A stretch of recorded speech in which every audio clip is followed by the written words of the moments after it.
Welcome back, and now for the news in detail. Saudi Arabia's King Salman bin Abdulaziz has urged G20 leaders to take effective and coordinated action to combat the coronavirus pandemic. Addressing an online summit, the king called on the G20 leaders to assist poor countries by helping enable them to cope with the crisis.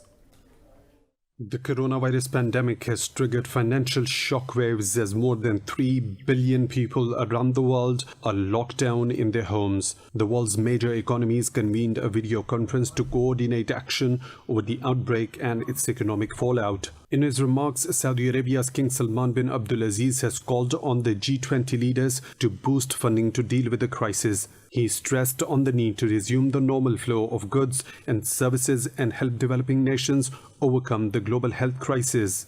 US President Donald Trump and Russian President Vladimir Putin also joined the conference. G20 members are struggling to defend their virus-racked economies amid forecasts they will likely plunge into a recession.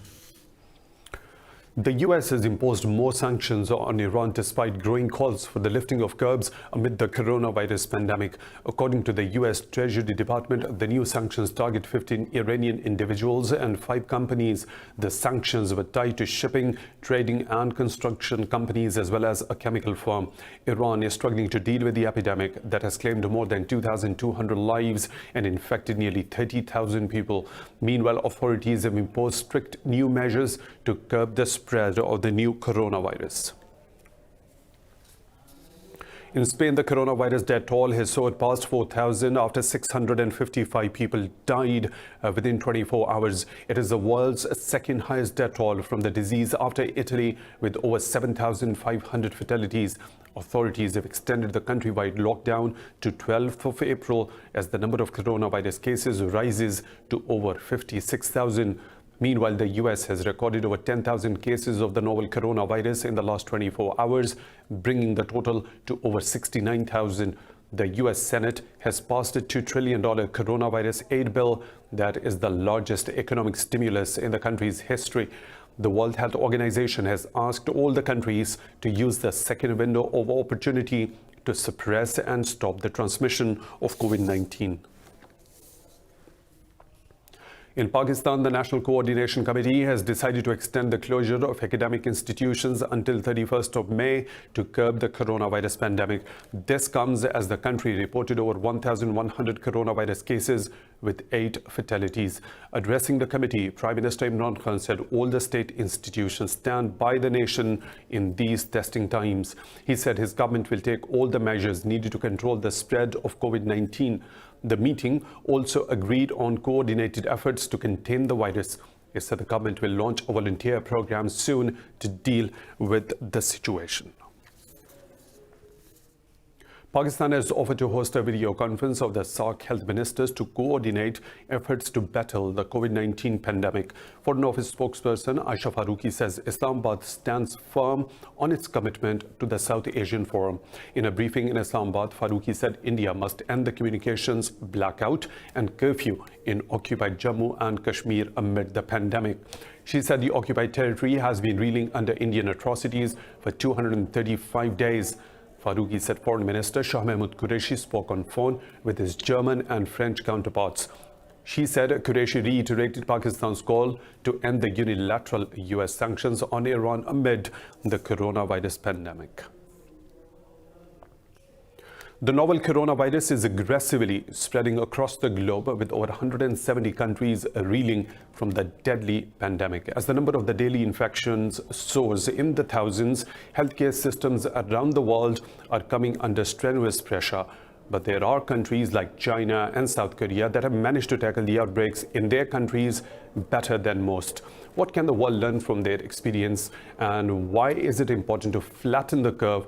This report has the details. Almost 2 billion people across the world have been put under a lockdown as countries learn such measures are indispensable tools against the outbreak. The World Health Organization says governments need to slow down transmission rates to reduce the load on healthcare systems. Reducing the infection rate buys doctors time and resources to better treat people and save more lives. This is what the world is now calling flattening the curve. WHO continues to call on all countries to implement a comprehensive approach with the aim of slowing down transmission and flattening the curve. This approach is saving lives and buying time for the development of vaccines and treatments. If too many people become infected at once, the healthcare system can collapse, as Brazil's health minister Luiz Mandetta suggested earlier last week.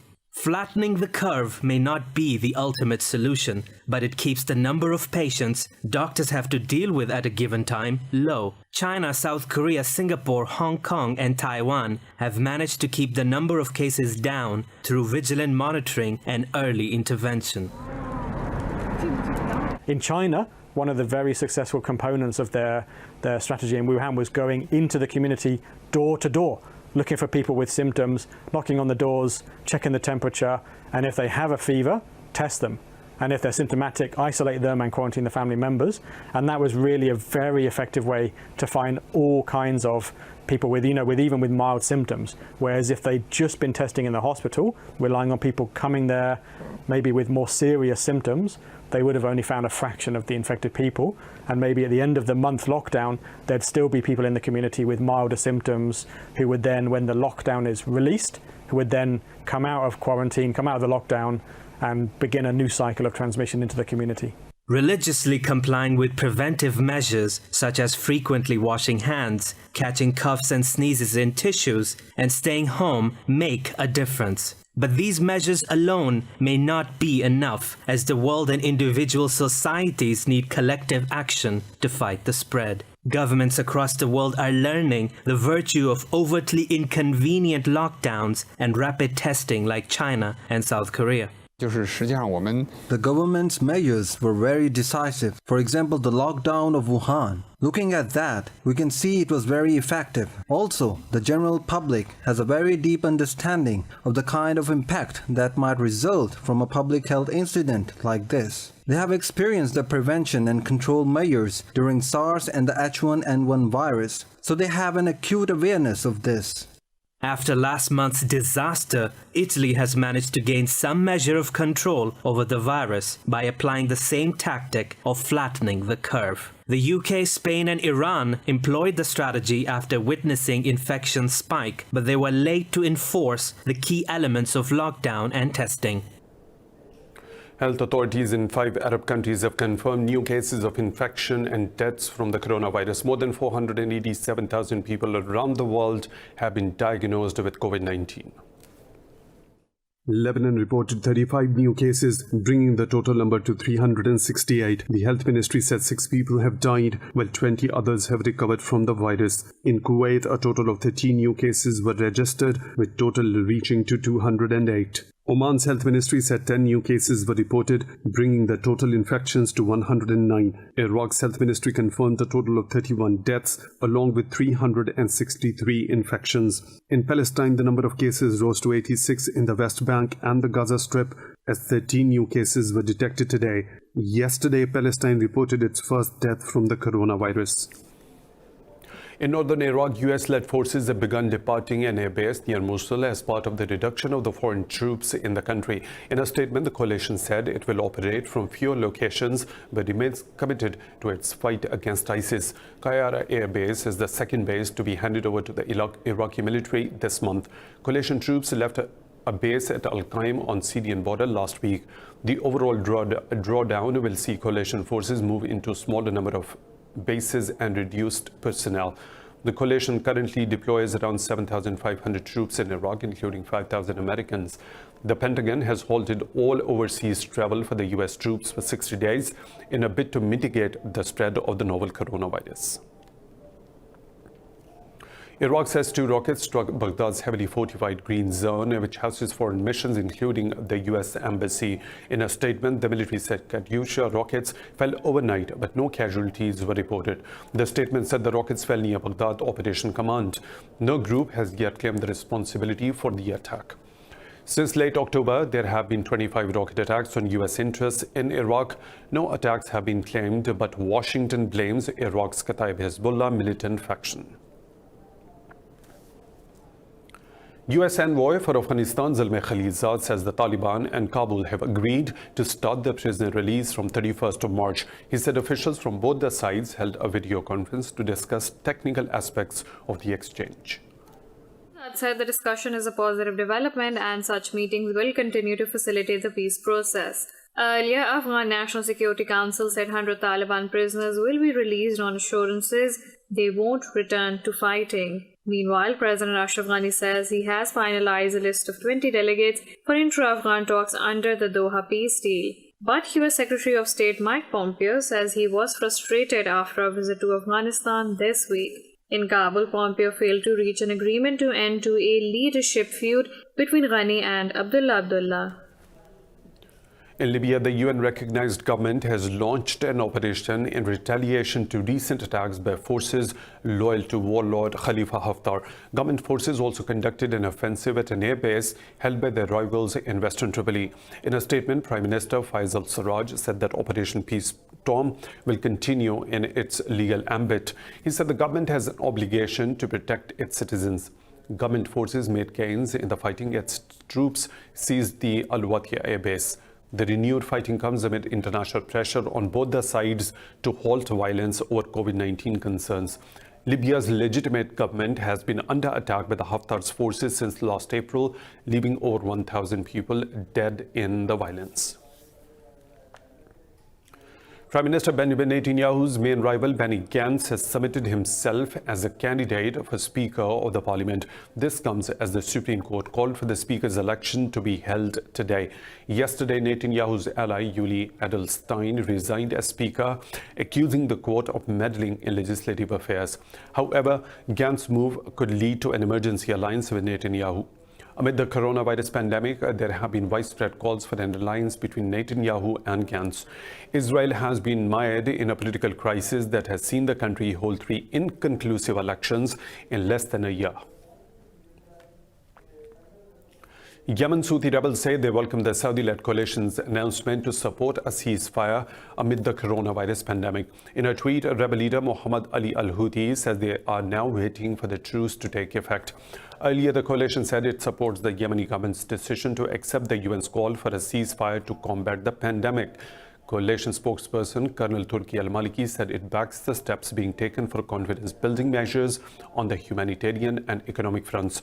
On Monday, Guterres called for an immediate global ceasefire to protect war-ravaged communities from the pandemic. The US has called on the Syrian government to release imprisoned civilians, including the Americans, over the aggressively spreading coronavirus. The State Department said it has asked President Bashar al-Assad to protect detainees being held in overcrowded and inhumane conditions. It said prison conditions are ideal for the virus to spread rapidly, which will have a devastating impact on detainees. Earlier, a Human Rights Watch report said nearly 100,000 people are being held in Syria's prisons.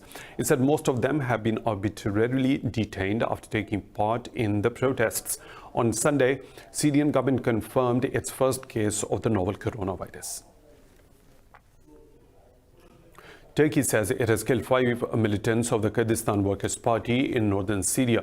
The Defense Ministry says the fighters were killed during Operation Euphrates Shield in the region.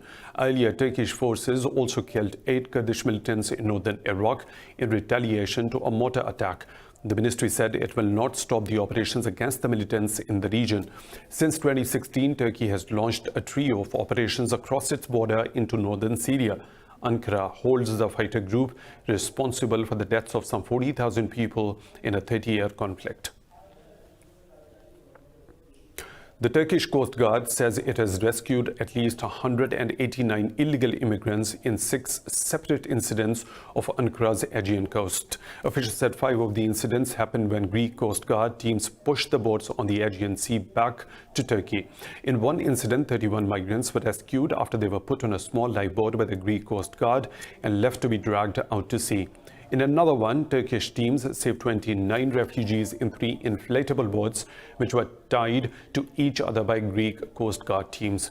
The Turkish Guard also saved 24 migrants off Izmir when their inflatable boat was stranded at sea over an engine failure. The Aegean Sea was once the main route for migrants trying to sneak into Europe via Turkey. More stories to follow, but right after a short break. Stay tuned.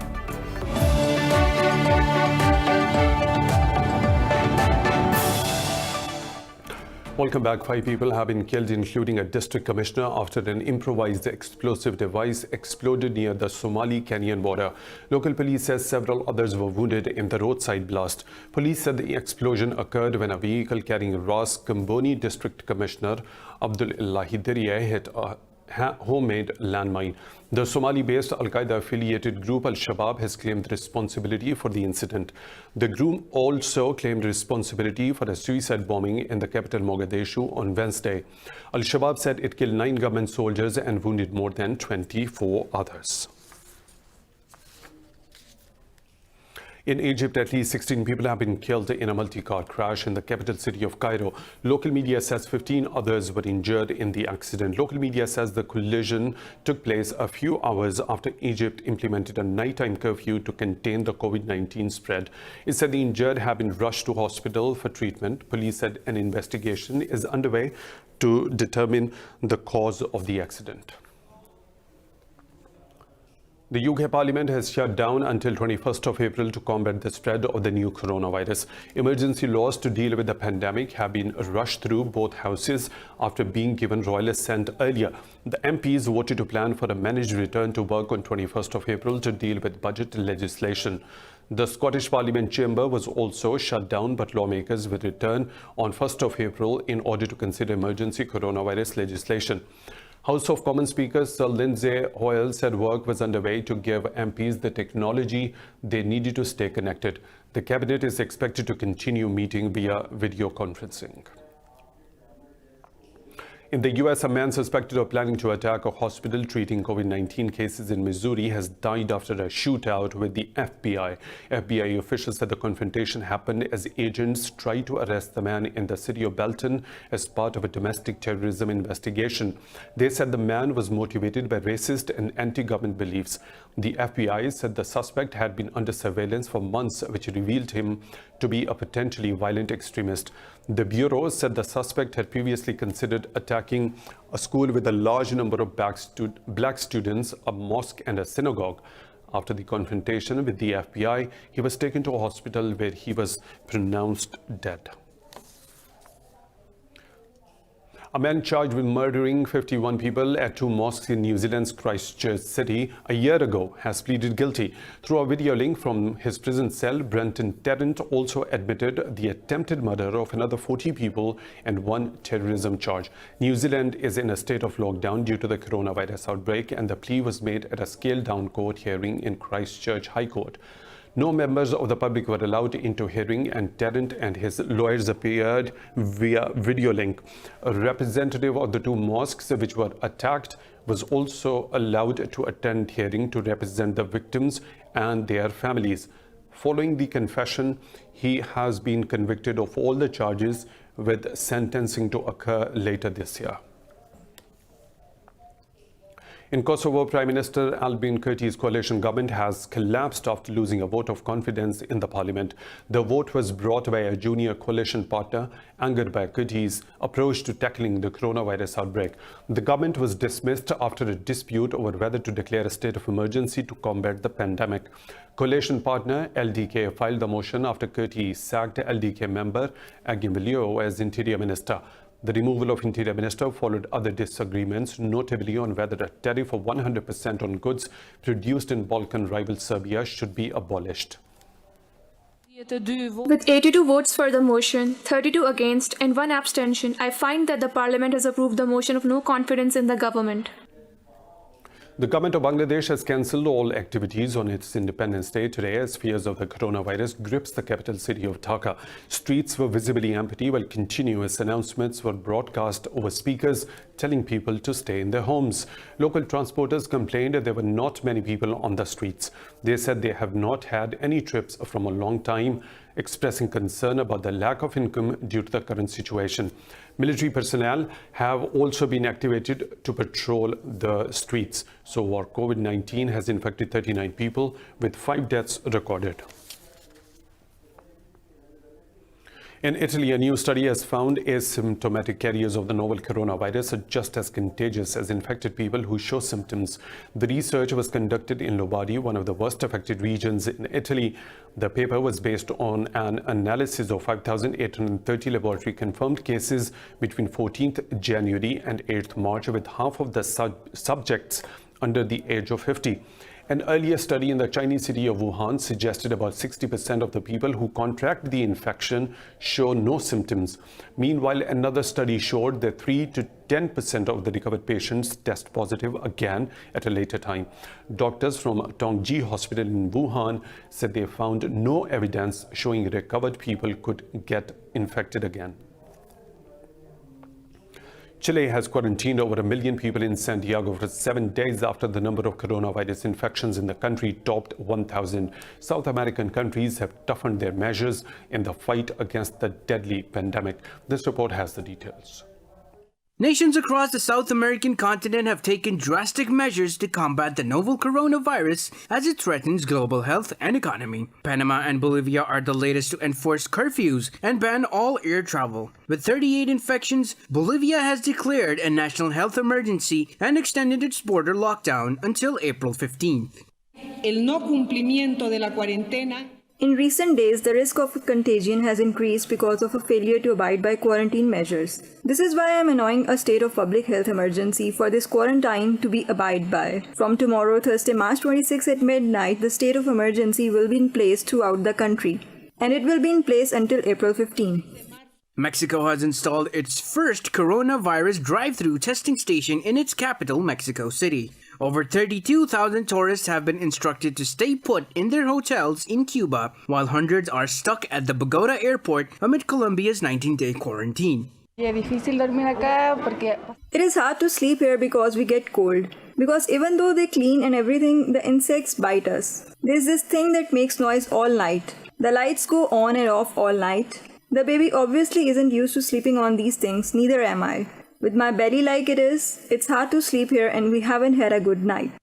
Meanwhile, Honduras has deployed its armed forces to distribute food aid to vulnerable families amid the lockdown. Experts say that Latin America, that is home to about 8.5% of the global population, could be among the worst affected regions by the pandemic. In Vietnam, a local business is selling burgers made to look like coronavirus. The man behind the idea aims to spread light-hearted joy and ward off the fear surrounding the pandemic. This report will tell you more. COVID-19 has infected over 198 countries and territories in the world, including Vietnam. The pandemic has created fear and uncertainty around the world. But one Vietnamese restaurant owner wants to make light of the situation by creating a dish shaped like the very virus creating all the panic. He believes the coronavirus is not as dangerous as the chaos it causes. We have this joke that if you are scared of something, eat it. So that's why the coronavirus isn't scary anymore after you ate a burger in the shape of the virus itself. That way of thinking spread joy to others during this pandemic. Besides having a new product to enjoy, people will feel more positive psychologically. Vietnam's economy is already struggling because of the pandemic. The restaurant owner, Hoang Tong, hopes his creation will bring in some alternative income for his suffering business. Some customers have already given positive feedback on the Corona burger. I think it was interesting, but just light-hearted, and different. I think it's the only place doing a Corona burger special, and it was tasty. Very good. This coronavirus is very dangerous, but if we ate a burger in its shape, in our mind it's like we are already the victorious over the virus. If you want to beat it, you gotta eat it first. Vietnam's health ministry reports say there are 141 confirmed cases with no deaths so far. In Uganda, rap star turned politician Bobi Wine has released a new song aimed at raising awareness on COVID-19. Titled Coronavirus Alert, the song has received over 700,000 views within 10 hours of its release.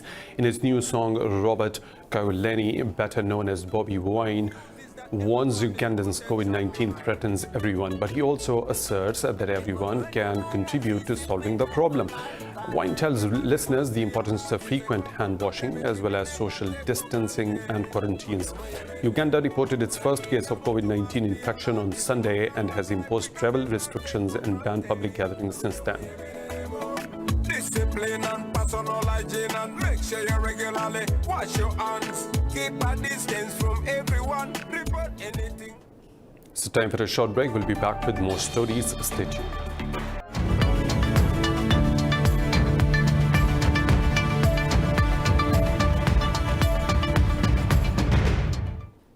As lockdowns stunt economic activity worldwide, countries and global financial institutions continue taking measures to save the economy. Germany's lower house of the parliament has approved a $814 billion aid package to cushion the economy from the direct impact of the coronavirus outbreak. The debt ceiling, which is anchored in German law and limits annual government borrowing, was also suspended, allowing access to another $170 billion in 2020. Meanwhile, in addition to an $80 billion stimulus package, South Korea's central bank decided to provide unlimited liquidity for next 3 months. The U.S. Senate also approved a $2 trillion bipartisan bill aimed at helping unemployed workers and industries hurt by the pandemic. I'm proud to announce tonight not a single senator voted against this $2 trillion rescue bill to save American individuals, small businesses, large businesses, and to provide considerable funding. Wall Street stocks have traded sharply higher despite the release of the record-breaking initial jobless claims due to the coronavirus pandemic. A surge in the shares of Boeing, American Express, and Coca-Cola steered the Dow Jones Industrial Average higher. Stocks of utilities and financials were the best-performing sectors in the S&P 500 index. The Nasdaq Composite also traded over 3% higher. European markets are trading lower after gaining for 2 straight sessions as a massive US stimulus measure fails to mitigate global recession fears. London's FTSE 100 is trading over 3% lower as British American Tobacco, Ferguson and Prudential traded without entitlement to its latest dividend pay cut. CAC 40 in Paris has lost about 2.5%. Frankfurt's DAX has lost over 2%. In Asia, the Nikkei 225 led the losses, closing at over 4.5% lower. Seoul's Kospi lost over 1%, while Shanghai Composite closed over 0.5% lower. Meanwhile, international benchmark Brent crude oil price has lost about 3.5%. The World Bank and IMF have urged official bilateral creditors to provide immediate debt relief to the world's poorest countries. They said those nations, home to a quarter of the world's population, will be hardest hit by the pandemic. In a joint statement, the institutions called on creditors to immediately suspend debt payments from International Development Association countries. Most of the 76 countries receiving IDA support have a gross national income per capita of below $1,175. The World Bank and IMF said suspending debt payments would provide a global sense of relief for developing countries. They also urged the world's 20 largest economies to support their call for action. In a tweet, Pakistan's State Minister of Revenue, Hamad Azhar, welcomed the joint statement. U.S. aerospace giant Boeing has suspended production operations in Seattle City for 2 weeks amid the coronavirus pandemic. In a statement, Boeing said it is temporarily halting 2 commercial aviation production facilities in Renton and Everett plants. It said the company will continue assessing government guidance in the changing scenario of COVID-19. The announcement came a day after the company's first employee died due to the coronavirus. The U.S. has confirmed nearly 70,000 cases with over 1,000 deaths.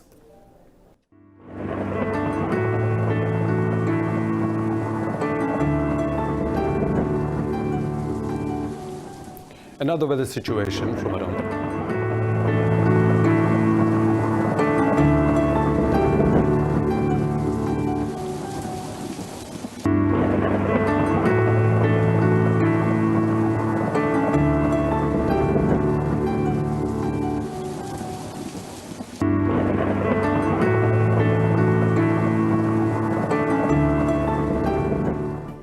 For the latest updates, you can follow us on social media at Indus News.